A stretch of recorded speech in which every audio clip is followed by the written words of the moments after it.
All right. Something different. So the other day we talked about multiply and divide. Multiply and divide, everyone's just generally happier with. All right, so we got a keep, change, flip scenario going on. We're factoring. So what multiplies to 12? And adds to 7 over what multiplies to 30 and adds to negative 11. So we factor. We keep, change, flip. And then we just cancel away. All right, so in this scenario, x minus 5 is the x minus 6, and I'm left with x plus 4 over x plus 3. Problem done. All right, if it asks you for restrictions, what are the restrictions? Well, from every single denominator, x can't be negative 4 and x can't be negative 3.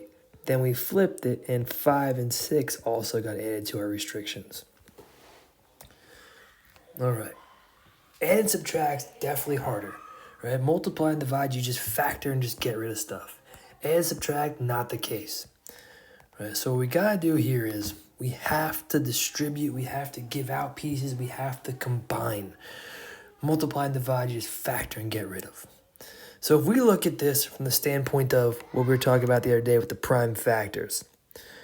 Right? So I got 10 over 2 times 2 times 3 minus 3 over 2 times 5. So the idea here is we need to find that common denominator.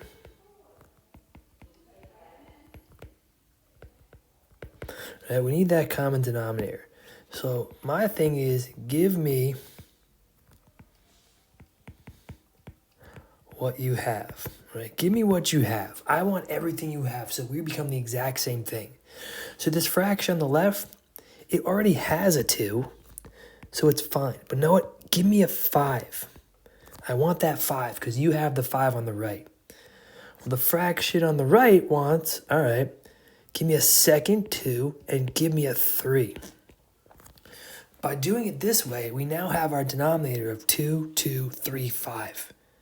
And so give me what you have. I need a 5 from you. I need a 2 and a 3 so we have the exact same thing. So I have 50 over 60 minus 18 over 60. I got 32 over 60, which if I do some simplifying, I got 8 over 15. Now, technically speaking, we could have simplified right away. I left this a little bit longer, right? But this could be 5 over 6 minus 3 over 10. But the same idea, 5 over 2 times 3 minus 3 over 2 times 5. Give me what you have. All right. I want a 5 over 5. I want a 3 over 3. So I get 25 over, in this case, 30 minus 9 over 30, which will also give me 8 over 15. Give me what you have. Right? That's the big thing we have to understand. Do not cancel. Right? Do not just start getting rid of stuff. You have to actually distribute. You have to FOIL. You have to combine. All right, so if we look at our first example here, the only time you can simplify. Right, so here's our fact. We can cancel at the very start or the very end. No middle, right? So you cannot cancel in the middle. Never cancel in the middle. So if I take my starting idea and factor, x over x plus 2 minus 1 over x plus 1. So in this situation, if I want to make my life a little bit easier, I can cancel the x's out. So I have 1 over x plus 2 minus 1 over x plus 1. Now, give me what you have. The big mistake is people say the fraction on the right, give it a plus 1. No, you can't do that because this is a grouped in binomial. This is together with this. You can't just give it a plus 1. Both of these fractions need those other binomials with it. The one on the right, give me what you have, give me an x plus 2. the one on the left, give me an x plus 1. All right, so that gives us x plus 1 over this new common denominator of x plus 1, x plus 2, minus x plus 2 over that common denominator of x plus 1, x plus 2. Again, we gave everything what it wanted from the other so that we have the exact same denominator. Now we're ready to actually subtract. So the idea of don't cancel in the middle. The big mistake what people do is people right now be like, oh, I get rid of this x plus 2 and that x plus 2. No, you cannot do that. Once you commit to doing the problem, you have to actually subtract before you can then cancel. You actually have to add before you can cancel. So you can cancel right away. That's fine. But then we are done doing the problem. So now we have x plus 1 minus x minus 2 over my common denominator. And I kind of write common denominator over and over again because it helps me not cancel stuff if I just see CD. So the x's cancel. I got negative 1 over the common denominator, which is negative 1 over x plus 1, x plus 2. And the problem is done.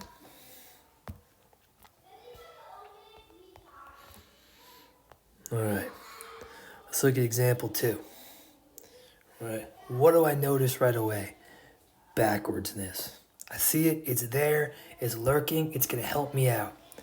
All right, so we want to pull out the negative.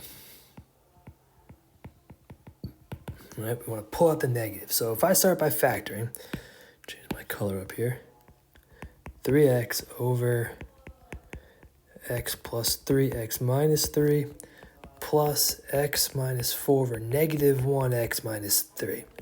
There's my backwardsness.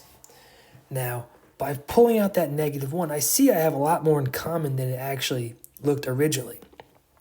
People make the mistake. If they leave this, the 3 minus x, then they start giving the fraction on the left a 3 minus x.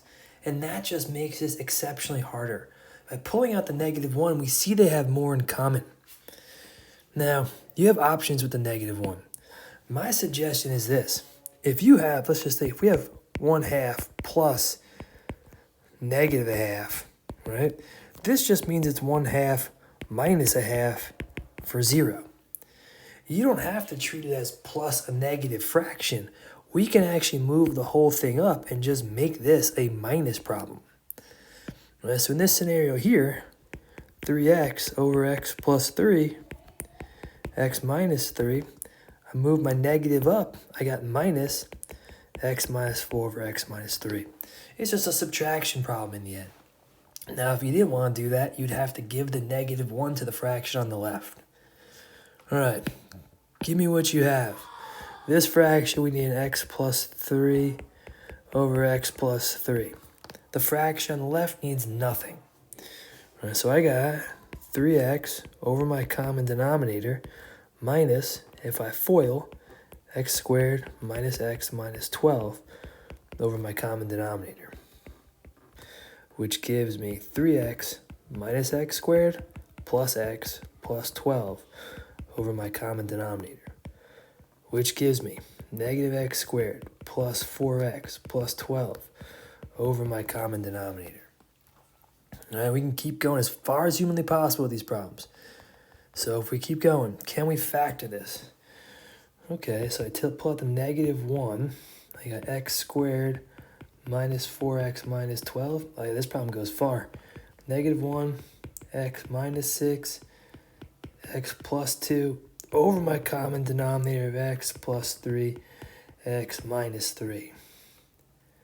Right? There's our final answer.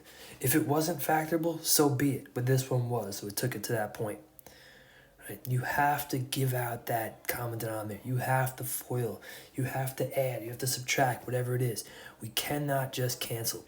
Again, the big errors that just ruin people is right here. They cancel an x plus 3 with an x plus 3, and they think they're good.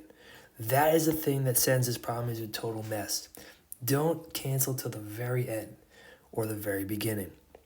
Now, this problem here, if we had an x minus 3 up top, then they would cancel them. right? But we wait till the very end if it can't be done at the very beginning.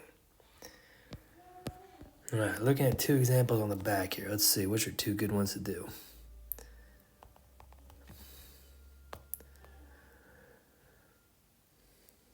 All right, so if we look at 3, okay, looking at 3. Right, I'm going to do problem, 2 and 3. I like those. Okay, so right away, I see my backwardsness. I can't write in highlighter. I see my backwardsness, so that's important. So I'm able to take this problem, 16x minus x squared over x plus 2, x minus 2, minus now 2x plus 3 over x minus 2 plus 3x minus 2 over x plus 2. All right, so by doing that, pulling out that backwardsness, I made it a little bit clearer that there's some more things in common. So what does the first fraction need? Absolutely nothing. The next one, we need an x plus 2 over x plus 2. The third one, we need an x minus 2 over x minus 2. So we got 16x minus x squared over our common denominator minus, right, time to FOIL, 2x squared plus 3x plus 7x plus 6 over my common denominator plus 3x squared minus 2x minus 6x minus 8x plus 4 over my common denominator. All right, so I gave out those pieces. Now I actually have to add and subtract. So I got 16x minus x squared minus 2x squared minus 7x minus 6 plus 3x squared minus 8x plus 4 all over our common denominator. So if I do some, all right, so the x squareds cancel out. That's nice. So I got 16x minus 7x minus 8x. So I got 1x over negative 2 over my common denominator. All right, that's simplified down nicely. So x minus 2 over x plus 2, x minus 2 gives me 1 over x plus 2, and the problem's done. All right, give out those pieces. Combine by addition and subtraction. Do what we have to do. All right, if we go to number 2. Oh, don't forget to move up the negative. All right, so I check. So I got x plus 3, x minus 2. Oh, there's my backwardsness. I make this subtraction. This is now x squared plus 2x minus 3, which factors down to x plus 3x minus 1. All right, so a little bit of reorganizing to help us out here. Now, quick check. All right, pull out a 2. X plus 8. Nothing cancels, so that didn't do anything better for me, so that's gone. Okay, so I got 2x plus 16 over x plus 3, x minus 2, minus x plus 11, x plus 3, x minus 1. Give me what you have. This needs an x minus 1. This needs an x minus 2. So, can't cancel anything. Now we got to distribute, FOIL, combine. So I get 2x squared, 2x squared plus 16x minus plus 14x minus 16 minus x squared plus 9x minus 22 over the common denominator. Right, got that in parentheses right there. So I got 2x squared plus 14x minus 16 minus x squared minus 9x plus 22 over my common denominator. So I got x squared plus 5x plus 6 over my common denominator. All right, I've combined. I'm ready to now simplify if I can. X plus 3, x plus 2 over x plus 3, x minus 2, x minus 1. Cancel, cancel. Final answer here. X plus 2 over x minus 2, x minus 1.